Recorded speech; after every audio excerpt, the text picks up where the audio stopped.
Motivo de alegria, irmãos, nós estamos nesta noite unidos e reunidos para juntos nós louvarmos e exaltarmos e bendizermos o nome de Jesus. Saiba que Jesus, ele estará aqui nesta noite. Ele veio especialmente para lhe abençoar. Glória a Jesus. Eu convido os irmãos, sem perda de tempo, a abrir a sua Bíblia no livro do Atos dos Apóstolos, o capítulo de número 16. Nós vamos estar lendo 3 versículos, 29, 30 e 31. 32 também. Glória a Deus. 4 versículos da palavra de Deus para o nosso elevo espiritual. O deleito espiritual, né? Porque nós vamos comer. Glória a Jesus. Atos dos Apóstolos, capítulo número 16, versículo número 29, diz assim a palavra de Deus. E pedindo luz, saltou dentro e todo trêmulo, se prostrou ante a Paulo e Silas. E tirando para fora, disse: Senhores, que é necessário que faça para me salvar? E eles disseram: Crê no Senhor Jesus Cristo e serás salvo tu e a tua casa. E lhes pregaram a palavra do Senhor e a todos os que estavam em sua casa. Amém? Podeis tomar assento, meus irmãos. Confesso que não sou muito bom para pregar para jovem, mas hoje é um dia especial para vocês, amém? Aleluia. Jesus disse que só vos escolheu porque vós sois fortes. Então, se vós é forte, vós está preparado para começar a história missionária. A história diz que Paulo estava em Listra, e de Listra Paulo precisava passar em Troade. E a história diz que quando Paulo é em Listra, ele encontra uma mulher chamada Lídia. E Lídia, por sua vez, estava adorando a Deus em casa. Louvado seja Deus. Esse em casa, irmão, também pode se apressar a dizer que era o lugar onde ela tinha melhor de servir a Deus. Como jovem, nós temos força. Foi lido aqui que lembramos do Senhor antes dos dias da mocidade, ou da velhice. Na mocidade, lembramos do Senhor antes que venham os dias maus. Então, eu quero dizer que nós ainda somos jovens. Nós temos disposição suficiente para andarmos atrás de alguém que ainda não conhece o Evangelho de Jesus Cristo. O Evangelho que salva, o Evangelho que purifica, o Evangelho que traz vida. Louvado seja Deus. Então Paulo, nessa viagem, a história diz que Paulo chega em Filipo. Filipo é a primeira colônia, porque ali haveria 10 cidades. Se os irmãos forem lá em Marcos, vai encontrar que quando Jesus ele encontra ali com os discípulos, ele está na comarca de 10 cidades. E quando você lê Marcos capítulo 2, você entende que Jesus ele está em casa. Alguns dizem na casa, mas se ele está na casa, ele está na casa de alguém. Se ele está em casa, ele está na sua própria casa. Aleluia. Mas Paulo, irmãos, ele estava em terra alheia. Porque a história diz que Paulo tem uma visão de um homem dizendo: atravessa a Macedônia. Por isso que eu disse que Paulo está numa trajetória missionária. Porque Paulo está pregando o Evangelho em cidade, vilas e valados. Então Paulo não tinha tempo ruim. Para Paulo, o bom era pregar o Evangelho. Nós temos que despertar na terra e saber que nós fomos chamados, convocados para uma liderança. E essa liderança não quer dizer que nós temos que ser pastor ou presbítero, não. Nós temos que fazer a vontade de Deus pregando, anunciando.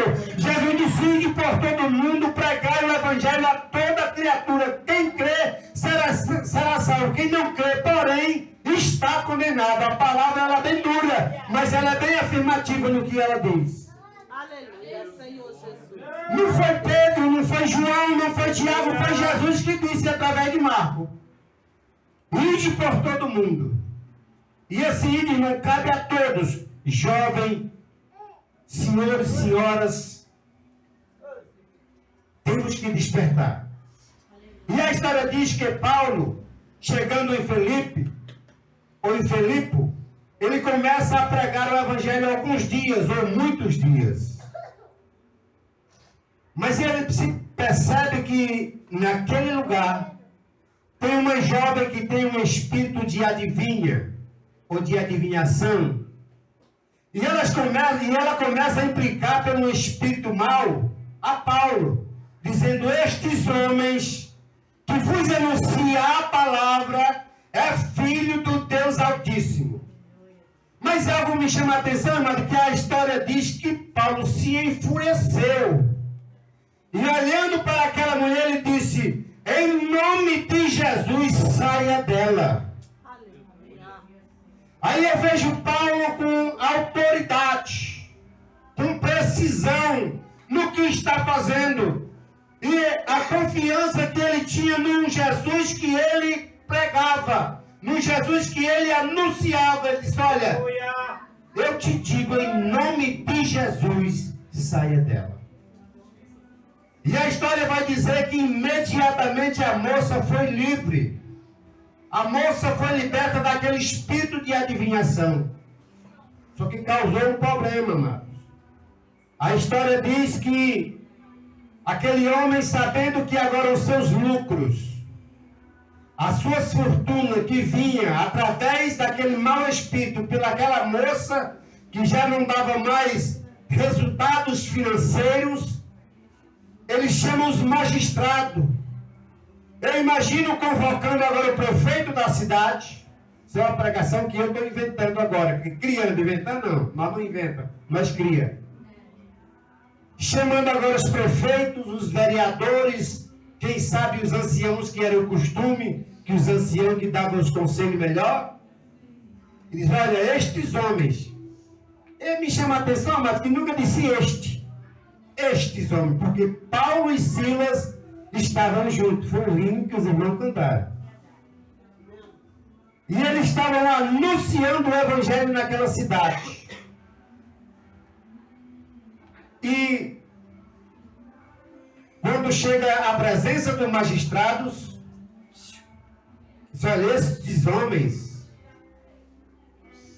pregam doutrinas diferentes, costumes diferentes, ética diferente, que a nós romanos, veja, irmãos, a arrogância, a nós romanos não é lícito que o cumpra. Mas eu vejo que Jesus veio para libertar, Jesus veio para curar, Jesus veio para fazer o melhor na vida do homem, salvar da condenação eterna. Mas os sujeitos, por terem costumes de leis, não aceitavam a graça infinita de Jesus. E a história diz que eles convocaram ali toda a cidade, prenderam a Paulo e a Silas e o açoitaram com varas. Muitos açoites, a história diz. Aí você já imaginou, irmão, se for nos dias de hoje, onde tem muito mocinho granfinho, que só vai por alguns milhões ou milhão, né? Levaram uma surra dessa depois colocada no tronco, porque a história diz que eles amarraram Paulo e Silas no tronco. Na Bahia nós chamamos de cepo. Pernambuco nós chamamos de estaca, morão, né? Então, Paulo e Silas foram amarrados no tronco. Porque eles entendiam, irmãos, que era de costume saber que todos os discípulos de Jesus, ao ser amarrados ou presos, foram libertos. Mas sendo eles amarrados, ainda foram vigiados por guardas. Mas passado outro dia, Diz a história que eles chamaram agora os guerrilheiros ou os soldados, assim como você queira entender, e disseram, não diga a eles que vão.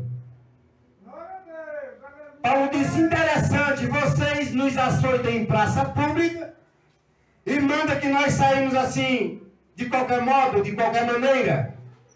Não sabeis que somos romanos também? E a história diz, irmãos, que aquele povo, ou os magistrados da cidade, ficaram medrosos em saber que Paulo era romano. Mas mesmo assim eles chamaram e o despediram. E a história diz que Paulo prega ainda na casa da irmã Lídia de volta,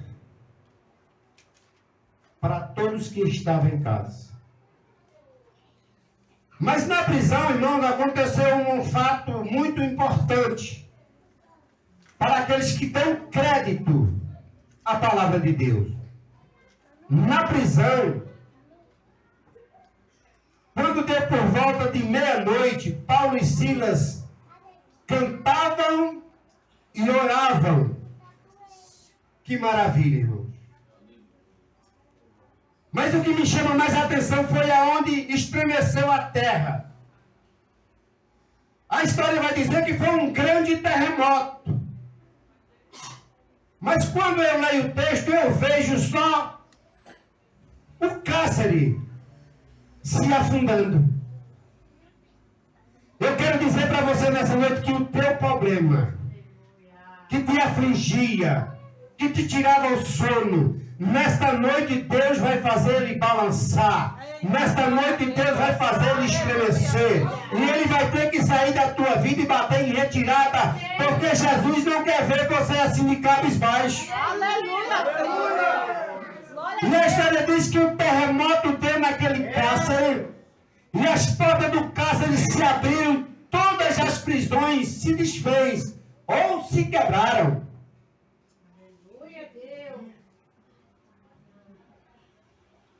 A muralha que estava diante da tua frente nesta noite, ela vai ser quebrada. Aleluia, Senhor. Aleluia.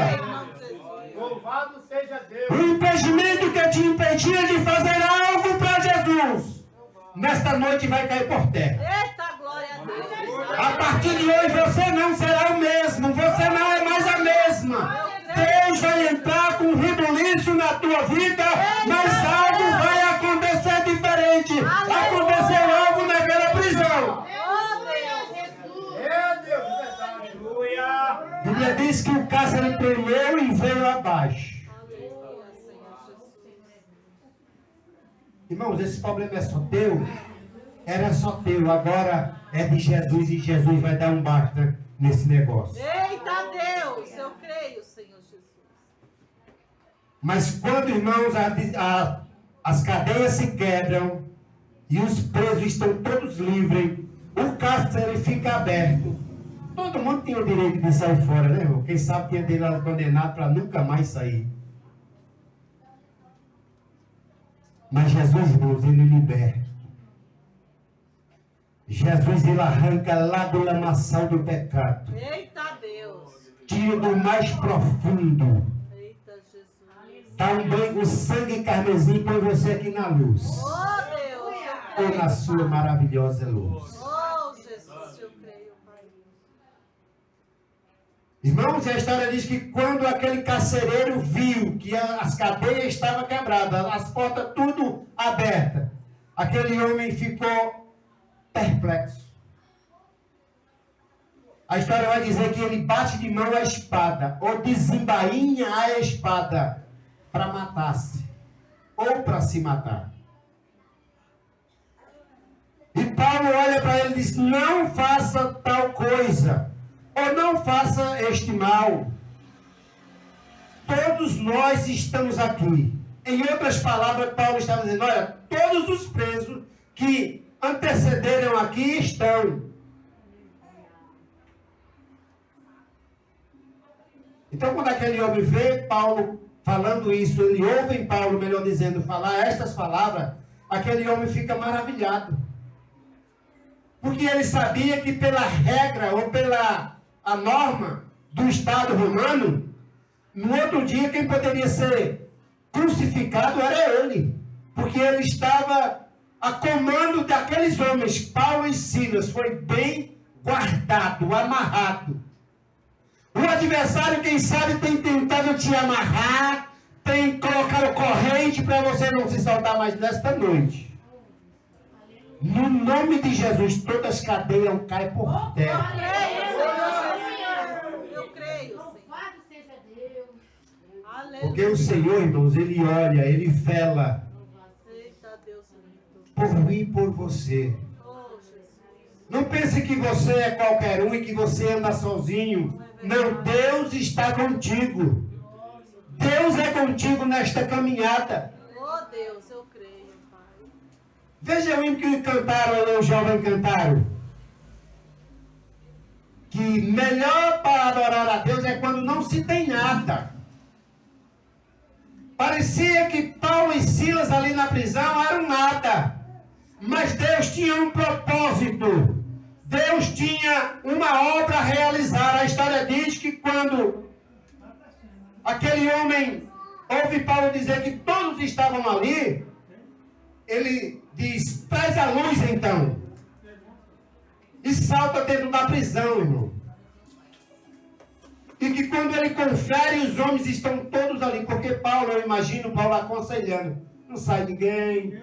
O terremoto foi só para quebrar as portas e despedaçar as correntes. Então nós estamos livres. Somos libertos. Não foge ninguém. Porque dá a entender que Paulo era um bom conselheiro, irmãos. E onde tem um bom conselheiro é fácil de se ouvir. Ele disse, mas moço, sendo assim, o que é que eu faço? O que é necessário para mim aceitar esse Jesus de vocês? Ou para mim se salvar? E Paulo disse, é só crer Aleluia. no Senhor Jesus Cristo e será Eita, salvo Deus tu e a tua casa. Aleluia, Senhor. E é tão fácil, irmãos, para nós entendermos isso, essa salvar tu e a tua casa. No meu caso mesmo, eu fui um sujeito rebelde por muitos anos.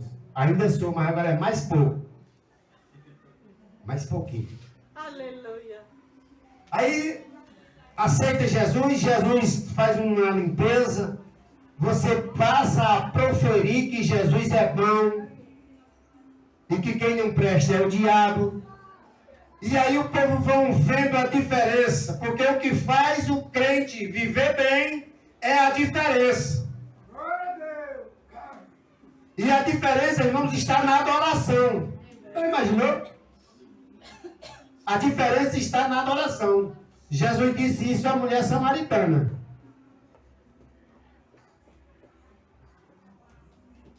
E nós entendemos que quando nós aceitamos Jesus, as coisas mudam. Eu fico maravilhado. 60% dos meus irmãos são evangélicos. Oh, glória. Ou são cristãos. Aleluia, Senhor. Essa palavra evangélica eu acho que está errada. Porque evangelismo cabe em qualquer parte. É verdade. Agora não se vive.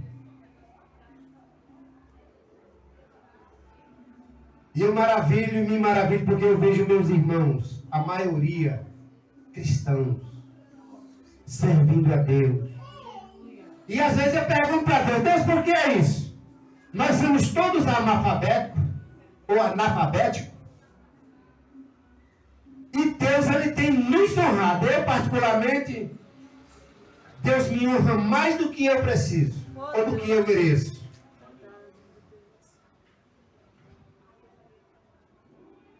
E nós entendemos que aceitando Jesus muda, é diferente. Foi o que aconteceu com aquele carcereiro. A história diz que quando ele vê todos, ele leva para a sua casa e lá novamente prega-se a palavra. O texto vai dizer, amados, que eles vão ser batizados naquele mesmo dia. E na sua crença eles servem a todos. E Paulo fica ali por mais alguns dias, depois vai.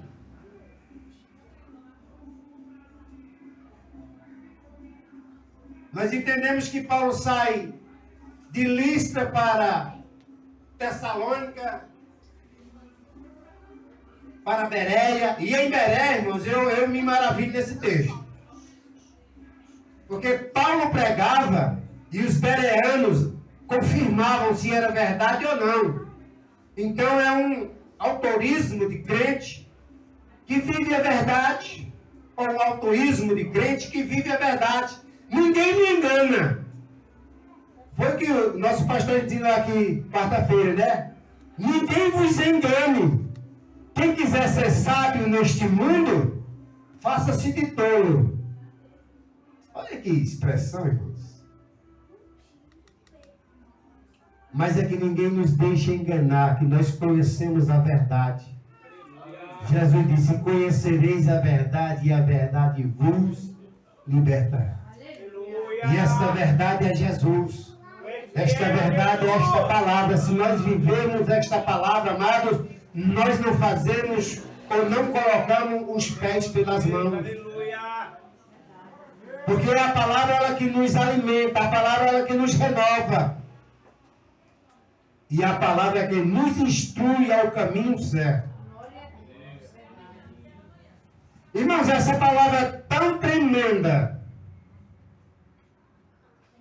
que eu, por ser tão carrasco, quando eu era jovem, mais jovem, eu dizia que a Bíblia foi um homem que fez. Aí você já imaginou Deus usar um animal para falar a minha língua? Seria difícil. Deus tinha que usar o homem para que eu entendesse a linguagem do homem. Mas um dia, lendo um versículo da palavra de Deus, eu descobri um maravilhoso. João capítulo 6, capítulo 14, versículo 6. Jesus dizendo, eu sou o caminho, a verdade e a vida, e ninguém vem. Essa expressão de ninguém vem, mano, foi que me chamou a atenção. Aleluia. Porque naquele dia rasgou-se o véu diante de mim, e eu entendi que sem Jesus é impossível chegar a Deus. Aleluia, Senhor. Porque quando Jesus disse que Ele é o caminho, Ele disse, eu sou a ponte. Quando Jesus disse que eu sou o caminho, é a direção. Quando Jesus disse, eu sou o caminho, não tem outro desvio. Quando Jesus disse, eu sou o caminho, não tem outra trajetória. É Jesus. É por isso que eu me maravilho quando Paulo ele prega acerca desse carcereiro. Irmão, o sujeito levar uma surra para ganhar 2 almas, 3 almas, 4 almas, não tem nenhum prazer. Mas quando se está na direção do Espírito Santo, que foi o que aconteceu com Paulo, se você ler o capítulo 16 todinho, você vai entender que o Espírito Santo impeliu a Paulo e a Silas pregar, anunciar, ensinar. E quando eu digo impeliu, eu quero dizer que o Espírito Santo pulsionou, levantou, encorajou, Aleluia. formou Glória a e Deus. despertou dizendo, vai que eu sou contigo. Aleluia, Senhor. O jovem estava dizendo aqui que ele tem prazer em levar o jovem a se despertar. Glória a Deus por isso. Agora, para isso, meu jovem, tem que queimar os olhos. Aqui dentro. Vai tirar a timidez. Sabe por quê? Porque quando a gente não tem o controle do texto ou do assunto, você se treme todo. Você se balança todo. Mas quando se tem base no que vai falar, você não treme. Porque você sabe o que você está fazendo. É verdade. Quando se sabe o que está fazendo, não tem problema. Pode até dar um trabalho para fazer, mas faz. Oh, glória, Senhor Jesus. Então, despertem na leitura, vocês jovens, meninos estudiosos. E de joelho também. Eita, Fazendo um papai. calorzinho no joelho, dá uma alegria, irmão. Olha, se o Espírito Santo fazer igual fez com Paulo e Silas, você não se controla. Porque a vontade não é sua. A vontade é do Espírito. Eita, Deus E lindo. o Espírito que levanta. É o Espírito quem envia. Glória a Deus. Não foi assim com o mesmo Paulo e Barnabé? Enviai Paulo e a Barnabé, porque eu preciso da obra. Glória a Deus. Quando Pedro estava preso lá em Jerusalém, ou que foi preso?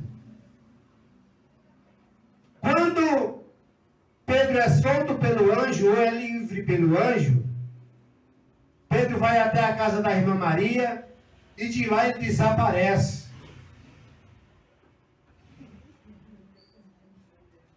Quem é que vai para ficar em Jerusalém no lugar de Pedro? Paulo e Barnabé. E um moço chamado João Marcos. Que eu acredito ser esse mesmo Marco do Evangelho. Por quê? Porque quem manda, quem envia é o Espírito Santo. Eu fui convidado para fazer missões. E se eu tiver a oportunidade de fazer, vocês estão convidados. Aleluia. Amém? Aleluia. Eu não trabalho sozinho, não. Quer dizer, é melhor chegar lá na casa de alguém, aí tem uma jovem. Aí como é que eu vou falar para a jovem? Aí tem 2 jovens bonitão já, aquele negócio. Entendeu? Já chama a atenção. Aquele entrosamento, pá.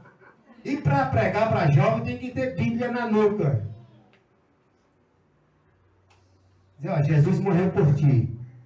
E se tu aceitar essa morte, tu és salvo da condenação. Aleluia, Senhor Jesus.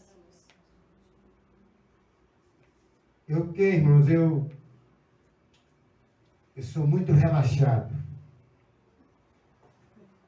Mas se a gente entrar aqui dentro mesmo, é glorioso, é Oh, gostoso. Deus lindo. Aleluia, Senhor. Primeiro que quando você passa 8 dias lendo consecutivo, o 9, você já começa a chorar, parece que é você que vive o negócio. Está entendendo? É maravilhoso. É verdade. Comigo é assim, não sei com o resto dos crentes. Mas se eu ler a Bíblia consecutivo, do 9º dia para frente, eu choro mais do que leio. Aleluia. A palavra comove. E Jesus disse isso, não disse aos discípulos? João 15:3, se não me foge a memória, Jesus disse, vós estáis limpo pela palavra que eu vos ensinei, Aleluia. ou vos falei. Então, se é a palavra que lava, nós estamos limpos. Porque esta palavra, ela purifica. Aleluia, Senhor Jesus. Talvez eu não vá saber falar o versículo, mas tem um versículo lá em Hebreus que diz que esta palavra é mais afiada do que espada alguma de 2 gumes, Eita, Deus lindo. que vai até a divisão da alma e do espírito, e discerne a intenção do coração. Eita, Deus. Então a palavra, por que esta palavra vai e te conhece? Porque esta palavra fala da liberdade chamada Jesus. Aleluia, Senhor Jesus.